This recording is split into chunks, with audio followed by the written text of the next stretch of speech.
Danny Bensi and Saunder Jurriaans are the composers of Ozark, and I am Riley Chow, contributing editor at Cold Derby. So, how was it getting the Emmy nomination for this third season? It was great. We were completely surprised, and absolutely thrilled. Yeah, I think we've been doing this show for a while, and it's been up for a lot of Emmys over the years. But we always figured the music is very subtle, and it's an undertone in the show. And most of the Emmy nominees in the past years have been bigger or over the top scores. So it was a surprise for us, but a great one.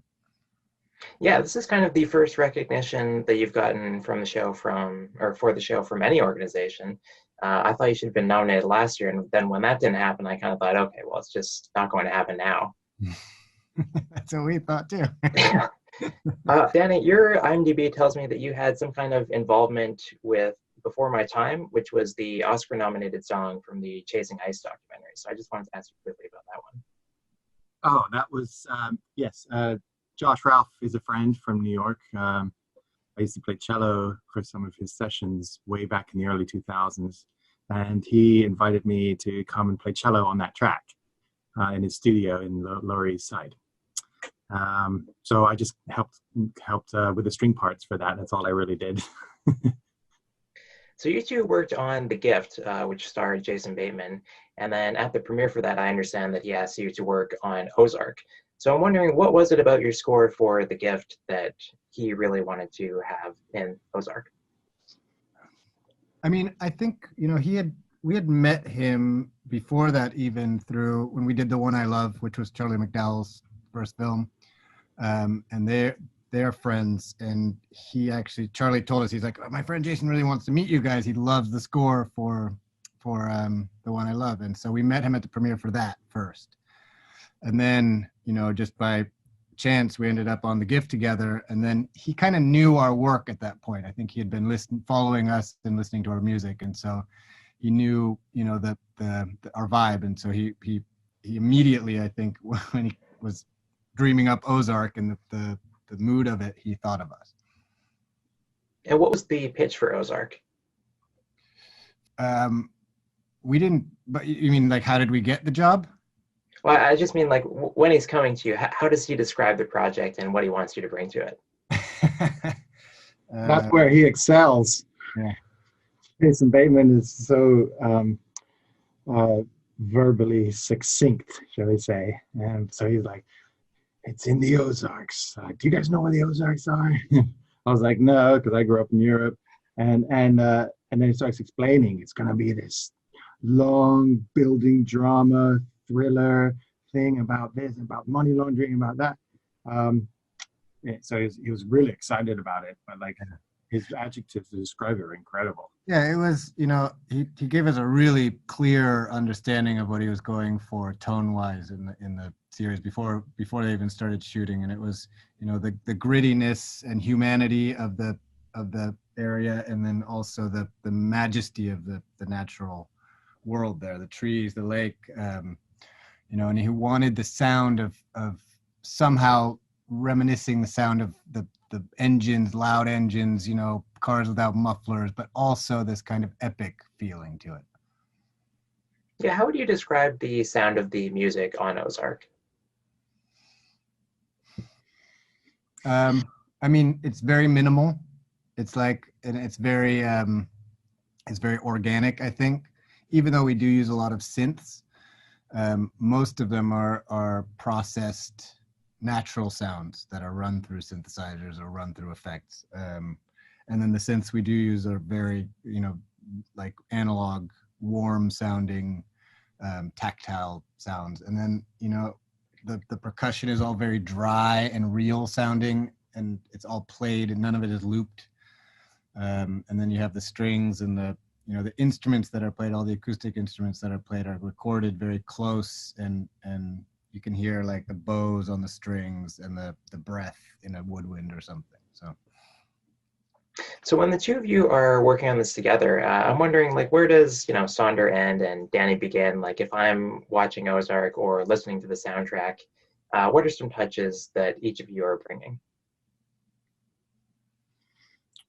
Well, usually it's a bit more like you start on those cues, I'll start on these, and we'll kind of meet in the middle.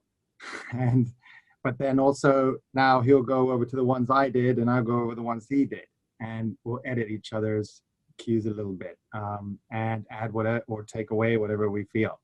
I'm a string player, so I'll put like a lot of those strings on. But that's not to say that Saunder is not a string player. He also puts strings on too. So we both play piano. So yeah, we both sort of are always chipping away at each other's cues. And what kind of a timeline do you have on the show? Like right now, for example, Ozark is in the process of hiring its directors for next season. So at what point do you guys come in? Not until I mean, we have a kind of setup with Jason that we will start to receive dailies as soon as they start shooting, so that we can kind of get a feel for what things are looking like and feeling like. But at this point, we're pretty familiar with the show. So we usually start when we get the first cut, but we usually ask for a rough cut, and like so that we have a little extra time, especially in the beginning of the series. And is this a show where it's suggested in the scripts where they want you to add music, whether you heed that or not? Not so much in the scripts, but the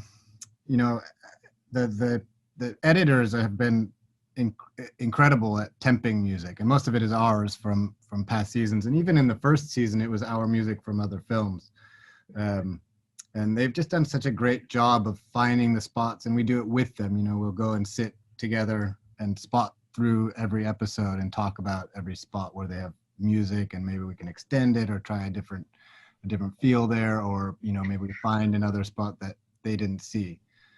So it's a real collaborative process. Now, looking at YouTube and what people are streaming on fan accounts, it seems like the piece that people are really drawn to from this season is the one that closes out the penultimate episode, Fire Pink, when Ben is at the diner. Can you tell me about composing for that scene and what you did differently?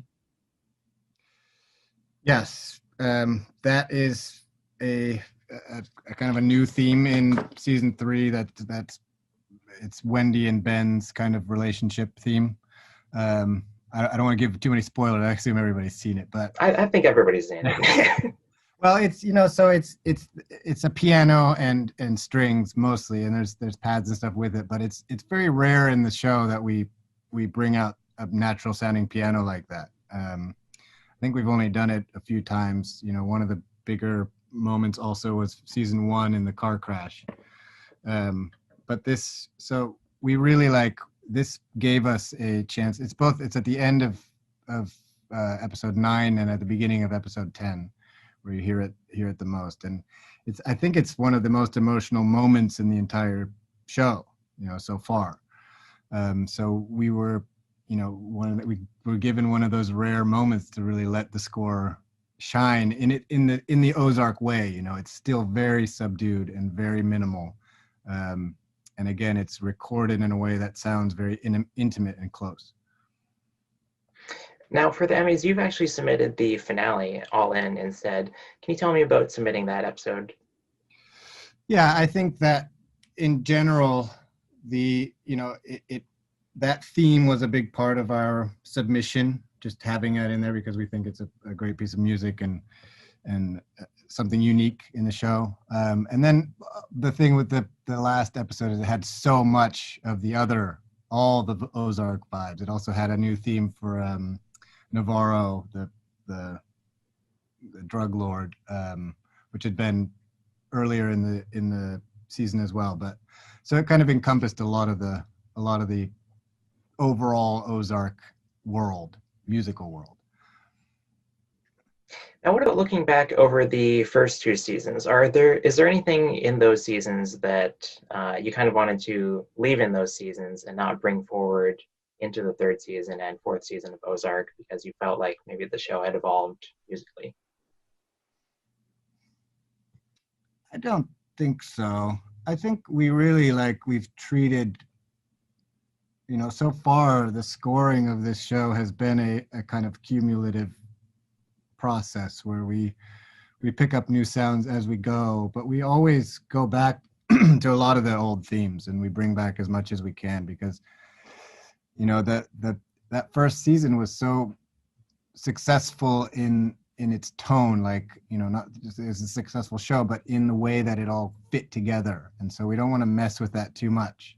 But we do want to make it interesting for us, and we want to make it interesting for people listening, obviously. And we want to bring in, then there's obviously new characters, new things going on. So, but yeah, I don't think we're avoiding leaving anything in any season. I'm not sure if we brought that car crash theme back actually in season 3. I know it's in season 2 a bit. And who knows about Wendy and Ben? I don't know. Maybe that's something we leave in season 3. Even the main Ozark theme pops up in that last episode. Yeah, we brought it back when Marty says to his wife, "I need you to get out of bed. We need to get back to work and do more." The main theme comes back then, so we actually enjoyed regurgitating it there. So you guys also did The Outsider this season, also under Jason Bateman and some other of the same crew members on Ozark. What did you do on that show that you felt like you couldn't do on Ozark? Well, in that one, there's the supernatural, which is a whole nother world, right? Sort of hanging over us. And that kind of opens a door to some perhaps slightly more strange and dark questions in music. But there are similarities in that it was one long growing drama, like what's going to happen from one episode to the next. So there were similarities in that, but in tonally, we had some really great fun moments in composing for like the orchestra or like small string ensembles as well. Also, some of our sounds got more distorted for that show, and really starting to break and fall apart, especially with writing this line between crime and supernatural. So that was kind of the Outsider approach. So you guys were on the Emmy ballot a couple more times, and you also have a number of other projects. What's the process for signing on to one of these? Are you sending in, just a score from another show, or how do these get set up? I think it's always different. I mean, sometimes we'll just sometimes as in the case of Outsider and Ozark, there was no kind of competition to get it. It was just ours from the start, kind of. And then, we'll usually submit some music, like a folder of music. Like if we get interest by somebody in us, we'll put together like a reel kind of music. We don't do demos too often, but yeah, it's always different. Finally, what would you say was most challenging about working on Ozark season 3?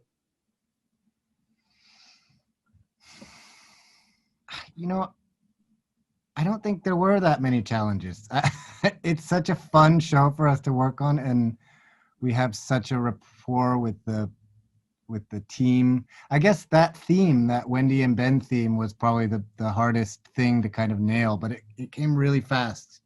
And I feel like it's one of those projects that's just like, and not all of them are like this at all, but things just run really smoothly, and there's like a real smooth. Maybe Navarro's theme a little bit. That was a Latin. We wanted a sort of Latin spice in there, but the moment you go too far with the Latin kind of, it's cheesy, and way over the top. So it's getting the right amount of just like, how do we make it an Ozark cue, but with a little Latin influence? That was pretty tough. But again, it didn't take that long to come up with it. But it was. We've had some much harder projects. Yeah, exactly. Okay, well, Danny, Saunder, thanks very much for taking the time to chat. We have many other Ozark interviews on our YouTube channel, and you can go to goldderby.com to make your own Emmy predictions.